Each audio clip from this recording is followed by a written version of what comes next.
Buenos días. Agradecemos a Dios por el privilegio de poder estudiar su palabra en esta mañana. En esta ocasión vamos a estudiar el capítulo 12 de la Epístola a los Romanos. Los primeros 11 capítulos de Romanos exponen el Evangelio de la fe y de la gracia para todos, sean judíos o gentiles. Al fin del capítulo 11, el autor se maravilla de la sabiduría de Dios mostrada en el Evangelio. Desde este capítulo, desde el 12, está descrita la vida nueva de los de la fe en el mundo. De esta fe que los ha unido al Evangelio, descrito en los 11 capítulos anteriores. Ahora, por otro lado, en el mundo, desde que Jesús resucitó, hay tres grupos de personas: los judíos, los gentiles y los nacidos de nuevo. Los judíos y otros de la mayoría de religiones tratan de obedecer la ley para agradar a Dios. Los gentiles, la mayoría, lejos de Dios y de Cristo. Y el tercer grupo de personas que hay en el mundo son los nacidos de nuevo, que viven como receptores de la misericordia de Dios y son dirigidos por el Espíritu Santo. En este capítulo, a partir de este capítulo, llama la atención, del capítulo 12, que no se encuentran en el resto de esta epístola, instrucciones o exhortaciones para que los nacidos de nuevo obedezcan la ley. Y la razón es porque ya no están bajo la ley, sino están bajo la gracia. Ahora vamos a leer el versículo 1 del capítulo 12. Por consiguiente, hermanos, les invito por las misericordias de Dios a que pongan sus cuerpos en sacrificio vivo, santo y agradable a Dios, que este sea el culto racional de ustedes. Esta forma de culto es muy diferente a la que se practicaba en aquellos días y todavía se practica como actos religiosos. Aquí dice que el culto racional a Dios es cuidar el cuerpo, teniendo hábitos sanos al comer alimentos sanos, beber agua y bebidas saludables, dormir temprano, hacer ejercicios, practicar el sexo solo en el hecho matrimonial, etc. A fin de que el cuerpo funcione bien, porque esto es agradable a Dios. Esta es la primera novedad que se encuentra en la vida de los nacidos de nuevo, que realmente empiezan a dar el culto a Dios cuidando su cuerpo. Ahora versículos 2 y 3. Y no se adapten a este mundo, sino cambien su mente para que disciernan que la voluntad de Dios es buena, agradable y perfecta. 3. Por la gracia que me ha sido dada, les digo a todos ustedes que no piensen de ustedes más alto de lo que deben pensar. Más bien, piense cada uno con mente sana, de acuerdo a cómo Dios ha distribuido la medida de fe. Leímos que el apóstol exhorta a los nacidos de nuevo a que no se adapten a las costumbres de este mundo. Para alcanzar este propósito hay que cambiar, como leímos en el versículo, el ritmo o la dirección de los pensamientos. Hay que tener en cuenta que los que entran en el pacto nuevo, es decir, son nacidos de nuevo, han recibido el Espíritu Santo, tienen pensamientos que nacen de dos fuentes. La primera, el Espíritu Santo, que recibieron por la fe. Y la segunda fuente es la semilla del mal que tenemos desde la caída de Adán. Además, algo adicional que tienen los nacidos de nuevo, que tienen activa su voluntad de tal forma que pueden escoger los pensamientos que nacen del Espíritu Santo. Los pensamientos que nacen del Espíritu Santo que mora ahí en la mente de estas personas se pueden identificar. Los pensamientos que nacen del Espíritu son pensamientos que se orientan hacia la vida de Jesús, especialmente a su muerte. Entonces, cuando se escogen los pensamientos que nacen del Espíritu Santo, solamente ahí se puede ver que la voluntad de Dios para nuestra vida es buena y agradable. Otro punto importante de estos dos versículos que leímos es que los que están en la vida de la fe, en contraposición con los que siguen detrás de la justicia por la ley, es que pueden escoger pensamientos que no sean de orgullo, sino más bien pensamientos modestos, de acuerdo a Jesús, que tenía una opinión humilde de sí mismo, o sea, de acuerdo al conocimiento que tenga el creyente de la historia de Jesús. Versículos 4 a 9. Porque como en el cuerpo tenemos muchas partes, pero las partes del cuerpo no tienen la misma función. 5. Parecido es en nosotros. Somos muchos, pero formamos un solo cuerpo, en Cristo. Y cada uno de los creyentes es un miembro relacionado con los demás miembros. 6. Pero cada uno tiene diferente don, de acuerdo a la gracia que nos ha sido dada. Así, si el don es de profetizar, profetice según la cantidad de fe o según la medida de fe. Si en otro el don es de servir, debe servir. Si en un tercero el don es de enseñar, entonces debe enseñar. El 8. Si el don recibido es el de exhortar, debe exhortar. Si el don es de dar, entonces dé con sencillez. Si es el de ser misericordioso, sea misericordioso con alegría. Si el don es de amar, ame con sinceridad, detestando lo malo y aferrándose a lo bueno. Comentamos estos versículos del 4 al 9. Los que están en la vida de la fe, o sea, en el nuevo pacto, saben que son parte del cuerpo cuya cabeza es Jesús, y saben esto por el don, o están seguros de esto, más bien dicho, por el don o los dones que han recibido. El don o dones que Dios da a los que han recibido el Espíritu Santo no son estáticos, son dinámicos. ¿Qué quiero decir con esto? Es decir, son dados para el momento que se necesiten.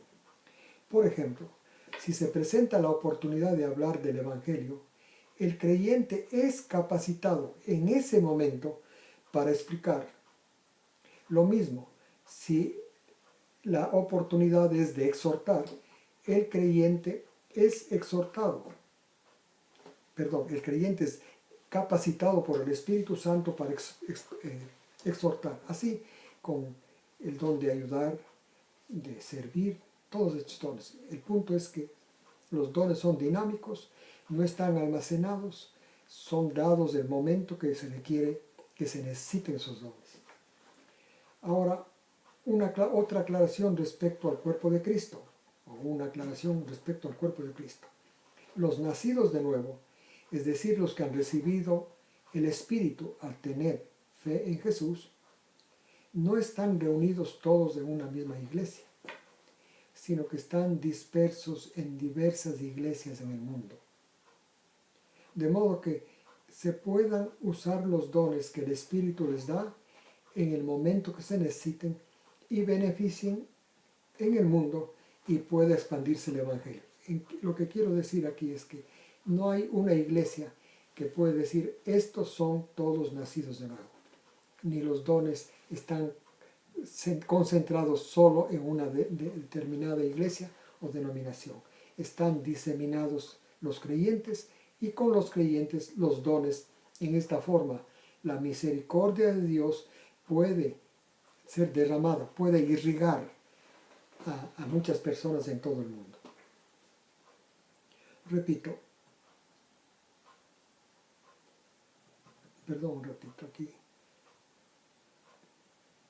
Repito, el que ha recibido uno o varios dones tiene la prueba de que es del cuerpo de Jesús, cuando en el momento necesario use uno o varios de sus dones.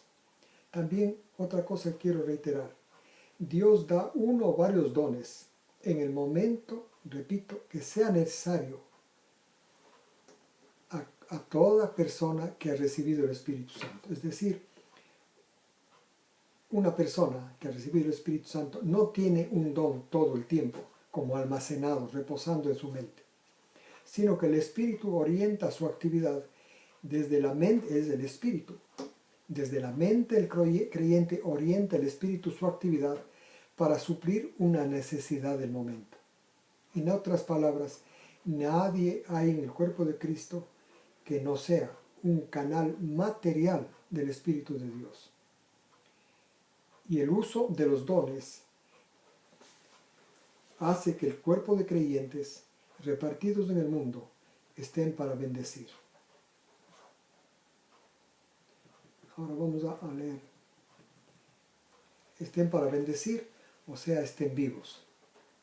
Estos son los dones que el Padre da a los creyentes. Don de profetizar, el don de ayudar, el don de enseñar, el don de exhortar, el don de dar, de compartir, el don de la misericordia, el don de ser amables, sinceramente. Ahora, la descripción del uso práctico de estos dones está en los siguientes versículos, del 10 al 17. Voy a leerlos. Tengan amor fraternal unos con otros, versículo 10. Dándose preferencia los unos a los otros fraternalmente. 11. Fervorosos, no indolentes. Sean de espíritu cálido, sirviendo siempre al Señor. 12. Gozándose en la esperanza, perseverando en el sufrimiento, constantes en la oración. 13.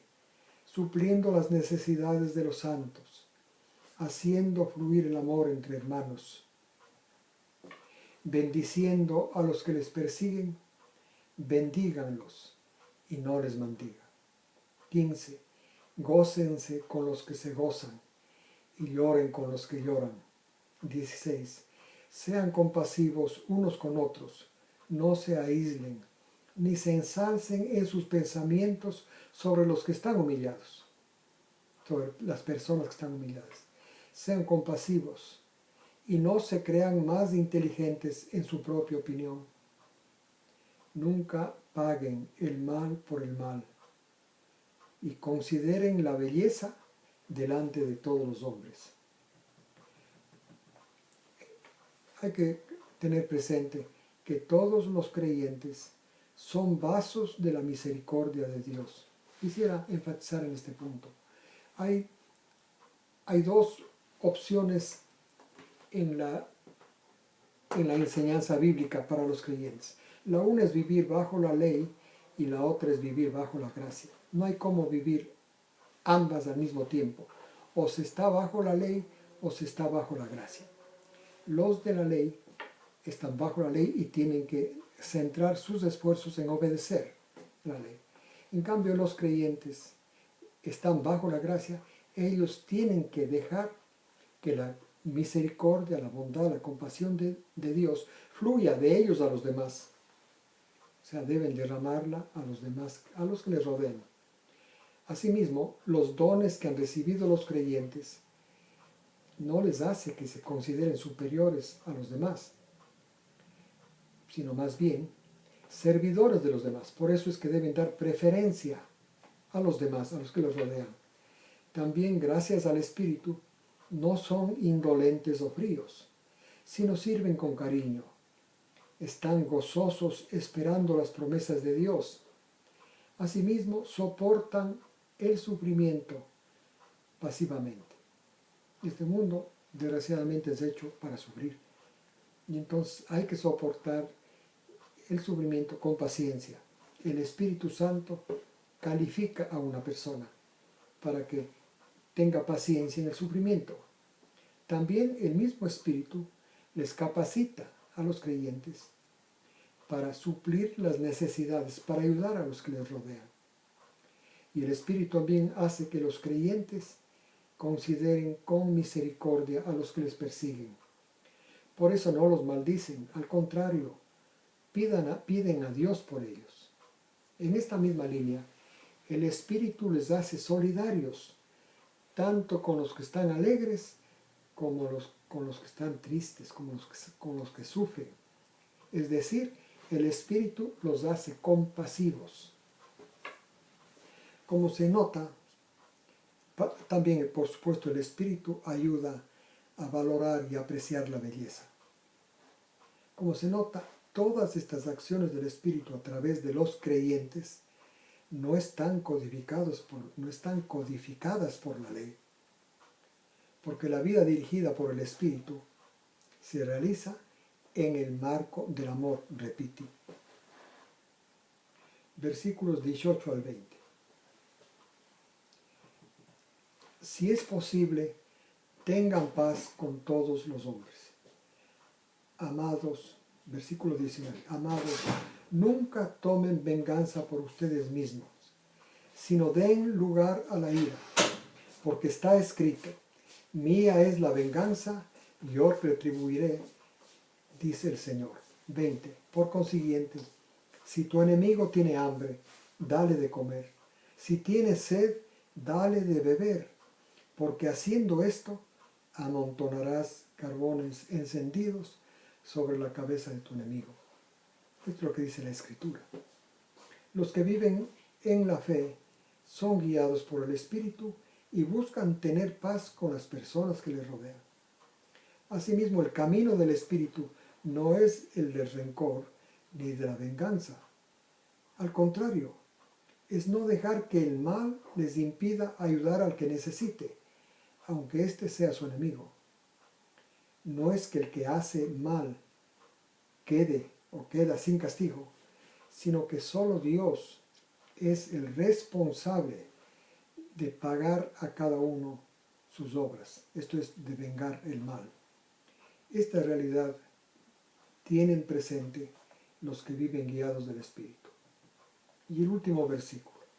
No seas vencidos por el mal, sino vence al mal con el bien.